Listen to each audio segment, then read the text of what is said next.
Class 6-এর বাংলার final suggestion পর্ব 3 খুবই গুরুত্বপূর্ণ প্রশ্নগুলো এর আগের দুটি পর্বে করা আছে এবং এই তৃতীয় পর্বটি অবশ্যই তোমরা দেখে যেও। কিশোর বিজ্ঞানী কবিতাটির রচয়িতা হলেন অনন্দাশঙ্কর রায়। ঝিনুক শব্দের প্রতিশব্দ হলো শক্তি। লীলাময় রায় ছদ্মনাম ব্যবহার করতেন অনন্দশঙ্কর রায়। অনন্দশঙ্কর রায় প্রথম জীবনে সাহিত্য রচনা করেন ওড়িয়া ভাষায়। এক যে ছিল কিশোর, কিশোরটিকে বিজ্ঞানী। প্রথম জীবনে ওড়িয়া ভাষার সাহিত্য রচনা করেন অনন্দশঙ্কর রায়। একটি রতন যেন, রতন বলতে কবি আসলে বোঝাতে চেয়েছেন নকশা আঁকা ঝিনুক।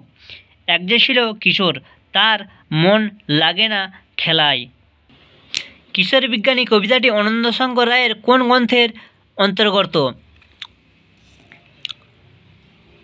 বিন্নিধানের খই। অনন্দশঙ্কর রায়ের ছদ্মনাম লীলাময় রায়। কিশোরের মন কী চাইতো? কিশোর নিউটনের মন চাইতো সমুদ্রের দিকে, অর্থাৎ সমুদ্রের তীরে ছুটে গিয়ে ঝিনুক কুড়াতে। ছুটি পেলেই কিশোর কোথায় ছুটে যায়? ছুটি পেলেই কিশোর নিউটন সমুদ্র তটে ছুটে যায়। ছুটি পেলেই যায় সে ছুটে সমুদ্রের বেলায়। নিজের ভাষায় লেখো। ছুটি পেলেই সে ছুটে যায় সমুদ্রের বেলাভূমিতে। বিজ্ঞানী কাদের বলে? যারা বিজ্ঞানের বিভিন্ন বিষয় চর্চা, বৈজ্ঞানিক গবেষণা করেন তাদের বিজ্ঞানী বলে। কিশোর বিজ্ঞানী সাগরবেলায় কী কুড়িয়ে তোলে? কিশোর বিজ্ঞানী সাগরবেলায় নানা রঙের নকশা আঁকা ঝিনুক কুড়িয়ে তোলে। শূন্যস্থান পূরণ করো। অনন্দশঙ্কর রায়ের প্রথম প্রকাশিত কাব্যগ্রন্থ হলো তারুণ্য। কিশোর বিজ্ঞানী কবিতাটি কবিকে? কিশোর বিজ্ঞানী কবিতাটি কবি হলেন অনন্দশঙ্কর রায়। একটি রতন যেন, কাকে রতন বলা হয়েছে? সমুদ্রের ধারে পাওয়া যায় এমন রঙিন ঝিনুককে রতনের সঙ্গে তুলনা করা হয়েছে। কুড়িয়ে তোলা নানা রঙের নকশা আঁকা ঝিনুক, এটি কোন কবির কোন কবিতা থেকে নেওয়া হয়েছে? অনুসন্ধিৎসু কিশোরটির সাগরবেলায় কি কুড়িয়ে তোলে? উত্তরটা তোমরা অবশ্যই পজ এবং থামিয়ে দেখে নিও। সেখানে সে বেড়ায় হেঁটে, কে কোথায় হেঁটে বেড়ায়?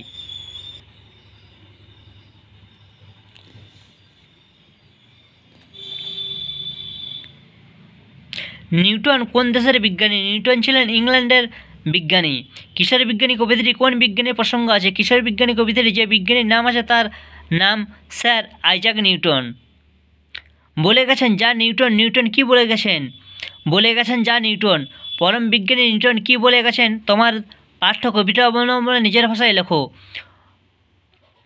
মহাবিজ্ঞানী স্যার আইজাক নিউটন বলে গেছেন যে এই মহাবিশ্বের জ্ঞান ভাণ্ডার মহাসাগরের মতো অসীম ও অনন্ত। তিনি সেই জ্ঞান সমুদ্রের তীরে কয়েকটি মাত্র নুড়ি কুড়িয়ে নিতে সক্ষম হয়েছেন। কি আপনার বাণী? একথা কারা কাকে জিজ্ঞেস করতো? কবি অনন্দশঙ্কর রায়ের লেখা কিশোর বিজ্ঞানী কবিতায় বৃদ্ধ বিজ্ঞানী নিউটনকে সাধারণ লোকে একথা জিজ্ঞেস করতো। মহাবিজ্ঞানী নিউটনকে কবি অনন্দশঙ্কর রায় কোন আখ্যায় ভূষিত করেছেন? মহাবিজ্ঞানী নিউটনকে কবি অনন্দশঙ্কর রায় পরম বিজ্ঞানী আখ্যায় ভূষিত করেছেন। কিশোর বিজ্ঞানী ছয়টিতে কোন বিজ্ঞানের বা বিজ্ঞানীর নাম পাওয়া যায় এবং তিনি আবিষ্কার করেন কি? ঝিনুক তো নয়, বিদ্যা রতন মারিয়ে না যায় হেলায়। প্রসঙ্গটির তাৎপর্য ব্যাখ্যা করো। ননিদা নট আউট গল্পের লেখক কে? মতি নন্দী। নট আউট শব্দটি যে খেলার সঙ্গে যুক্ত? ক্রিকেট। 25 বছর আগে ফ্রেন্ডলি ম্যাচটি অনুষ্ঠিত হয়েছিল শনিবারে। ননিদা খেলার সময় প্রয়োগ করেছিলেন ননিটিক্স। মতি নন্দীর লেখা বইটি হল স্টপার। ননিদা নট আউট গদ্যাংশের উল্লেখিত সিসিএইচ দলের ক্যাপ্টেন মনাদার পুরো নাম হল মনা চৌধুরী। সিসিএইচ কত রানে আউট হয়? সিসিএইচ 14 রানে আউট হয়। ননিদা নট আউট গল্পে কোন দুটি দলের মধ্যে ক্রিকেট প্রতিযোগিতা? ননিদা নট আউট গল্পে সিসিএইচ ও রূপলী সংঘের মধ্যে ক্রিকেট প্রতিযোগিতা হয়েছিল। ননিদা কোন খেলার খেলোয়াড় ছিলেন? ননিদা সিসিএইচ দলের খেলোয়াড় ছিলেন। ননিদা কে? ননিদা ছিলেন সিসিএইচ ক্রিকেট দলের একজন সক্রিয় খেলোয়াড়। মতি নন্দী কোন ক্রিকেটারের জীবনকথা লিখেছেন? মতি নন্দী ক্রিকেটারের একছত্র সম্রাট স্যার ডন ব্র্যাডম্যানের জীবনকথা লিখেছেন।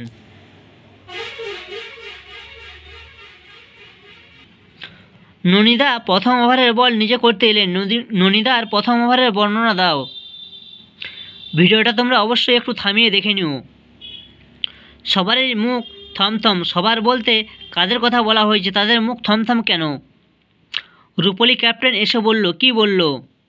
ননিদা নট আউট গল্পে হাড্ডাহাড্ডি শুরু কাদের মধ্যে এবং কবে থেকে হয়েছিল? মনাদা এই খেলায় ক্যাপ্টেন ছিলেন। মনাদার পুরো নাম কি? তিনি কোন খেলায় ক্যাপ্টেন ছিলেন? ননিদা চেঁচিয়ে উঠলেন, ম্যাচ ড্র। ম্যাচটি কোন কোন দলের মধ্যে হয়েছিল? ননিদা কোন দলের প্লেয়ার ছিলেন? তার এ কথা বলার পর কি ঘটনা ঘটেছিল? এই খেলাটি যারা পরিচালনা করেন তাদের কি বলে? ননিদা বিষ্টুকে দিয়ে কীভাবে ম্যাচ ড্র করিয়েছিলেন?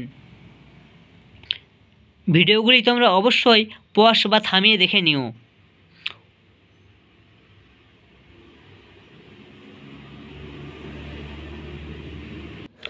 কাক কত প্রকার কচুরির কথা বলেছিল, সেগুলির নাম লেখো। তা খেলে কাকের কি হয়?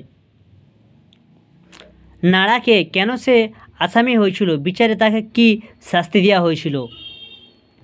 লেখকের কথা কে কেন বিশ্বাস করতে চাননি? তিনি কি বলেছিলেন? সবাই এখন চুপ করো, আমি মোকদ্দমায় রায় দেব। বক্তা কে? ওই মোকদ্দমার ফরিয়াদি কে হয়েছিল? বিচারক সাজার বিষয়ে কি হুকুম দিয়েছিল?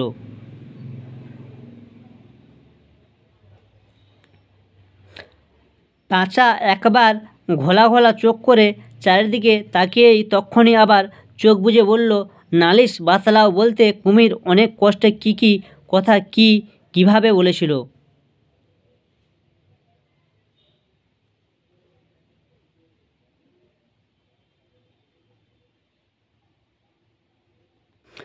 শেয়াল জিজ্ঞাসা করল, তুমি সজারুকে চেনো?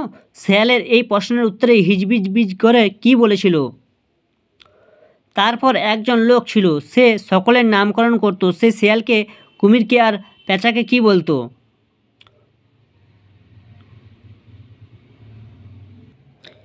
এ হতে পারে না, এ হতে পারে না। কি হতে পারে না? তা হতে পারে না কেন? মামলার ফরিয়াদিটি কেল ছিল। সব জিনিসের সে নামকরণ করতো। সে কে? সে জুতো, ছাতা, গাড়ু এবং বাড়ির কি নামকরণ করেছিল? তার পরিণতি কী হয়েছিল? শেয়ালের মোকদ্দমা বিষয়ের প্রশ্নের উত্তরে হিজবিজ কি বলেছিল?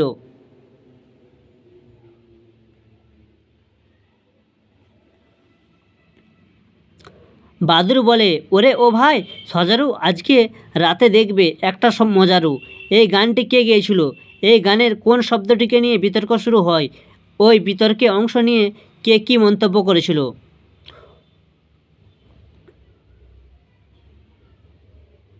হুজুর, এরা সব পাগল আর আহাম্মক, এদের সাক্ষীর কোনো মূল্য নেই। উক্তিটি কার? এরা বলতে কাদের বোঝানো হয়েছে? এর উত্তরে কুমির কী বলেছিল? শিয়াল বলল, হাসছে কেন? কে হাসছিল? তার হাসির কারণ সম্পর্কে সে যা বলেছিল তা গুছিয়ে লেখো।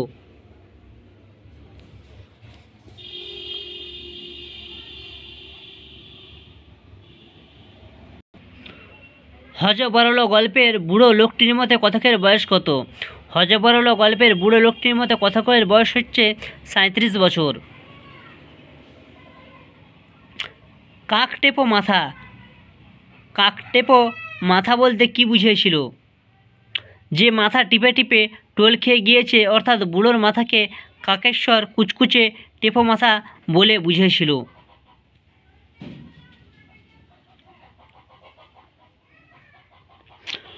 পরের প্রশ্নগুলো তোমরা একটু ভিডিওটা থামিয়ে অতি অবশ্যই দেখে নিও। রাম ছাগল টিকটিকি খায়, উক্তিটি কার? হযবরল গল্প থেকে গৃহীত প্রশ্নের উক্তিটির বক্তা হলো শ্রী ব্যাকরণ সিং BA, খাদ্য বিশারদ। পরিচয় দেয়া একটি মস্ত দাড়িওয়ালা ছাগল।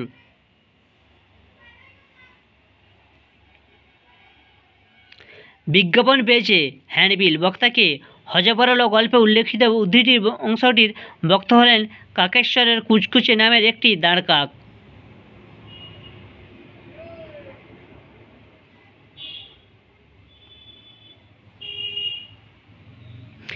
হিজবিজবিজ এর খুঁড়োর নাম কি? হিজবিজবিজ এর খুঁড়োর নাম তকাই।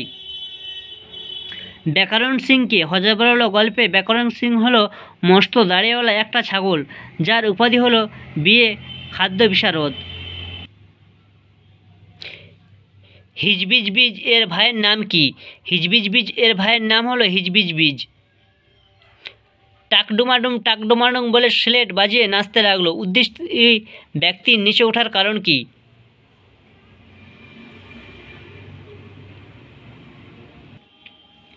বেড়ালটি কটি চোখ বুজে ফ্যাচ ফ্যাচ করে বিশ্রী রকম হাসতে লাগলো। বেড়ালটি এক চোখ বুজে ফ্যাচ ফ্যাচ করে বিশ্রী রকম হাসতে লাগলো। কত হাত লম্বা ছিল বুড়োটা? হযবরল গল্পে বুড়োটা ছিল 1.5 হাত লম্বা। পরের প্রশ্নগুলো অবশ্যই তোমরা একটু দেখে নিও।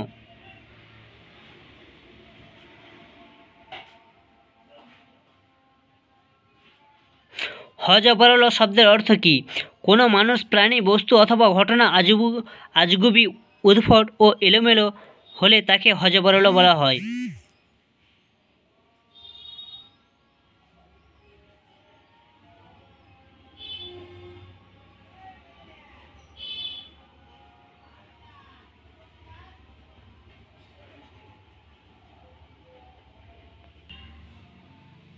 হযবরল পাঠ্যাংশ অনুসারে চশমা শব্দটির ব্যুৎপত্তি নির্ণয় করো। উত্তরগুলো তোমরা অবশ্যই একটু ভিডিওটা থামিয়ে দেখে নিও।